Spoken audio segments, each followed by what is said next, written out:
AKP-MHP ittifakı yaşanacak bir seçim yenilgisinin başkanlık sistemini, dolayısıyla rejimi tartışmalı hale getireceğini çok iyi biliyor ve seçime BK sorunu olarak bakıyor.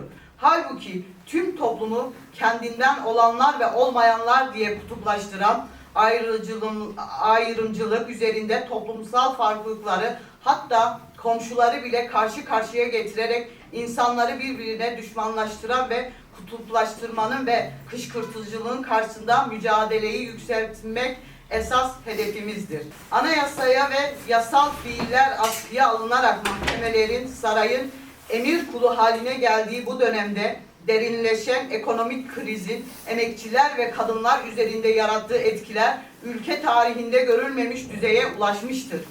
İşsizlik ve yoksulluk büyürken israf ve yolsuzluk had safhaya ulaşmıştır.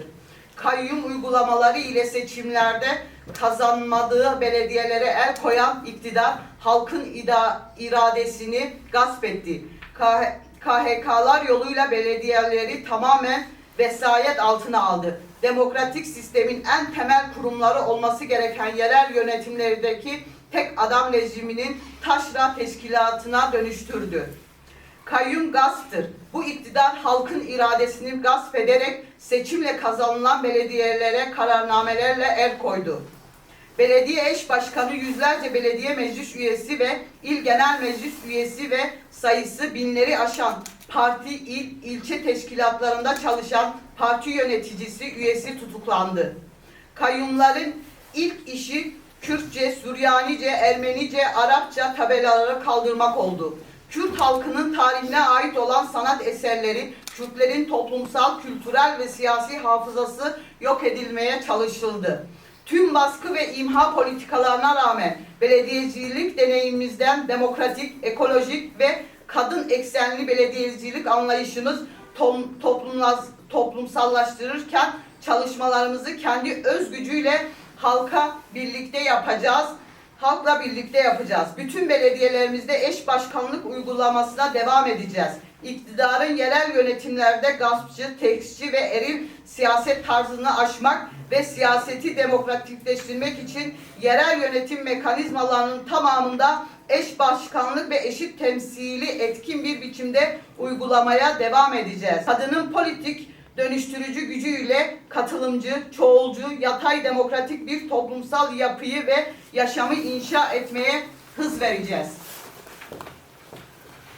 Bugün itibariyle başlatacağımız başvuru takvimi 10 Aralık tarihinde sona erecektir. Başvuruda bulunan adaylara da istenilen belgeler: 1. Nüfus cüzdanı fotokopisi, TC kimlik numarası gösterilir şekilde olacak. 2. Diploma fotokopisi e-devlet üzerinden de alınabilir. 3. Arşiv kayıtlı adli sicil belgesi aslı adliyelerde ve e-devlet üzerinden alınabilir. Aday olmaya engel mahkumiyeti olan kesinleştirilmiş memnu haklarının iadesi belgesinin aslını DK'ya edecek kesinleşmiş her dava için ayrı ayrı belge eklenmelidir. Askerlik durumu belgesi askerlik şubesinden veya e-devlet üzerinden alınacaktır. 5. Adaylık için istifası zorunlu olan kimselerin ilgili mercilere sunulmuş istifa ve emeklilik dilekçelerinin fotokopisi. 6. Engellilik oranı %40 ve üzeri olan adayları engellilik kimlik kartı veya sağlık kurulu rapor fotokopisi. 7. Adaylığı başvurusu formu ve özgeçmiş. 8. 2 adet fotoğraf. 9. Bağış dekontu. Yukarıda sıralanan belgelerin eksiksiz bir biçimde hazırlanarak 2 nüshası ile il komisyonuna teslim edilmesi gerekir. Eksik evrakı olan bu tarihten sonra halkımız geniş ve tüm toplumsal kesimlerin görüş ve önerilerini almak suretiyle adaylarımız belirlenecek ve halkımızla dekare edilecektir. Serkeftin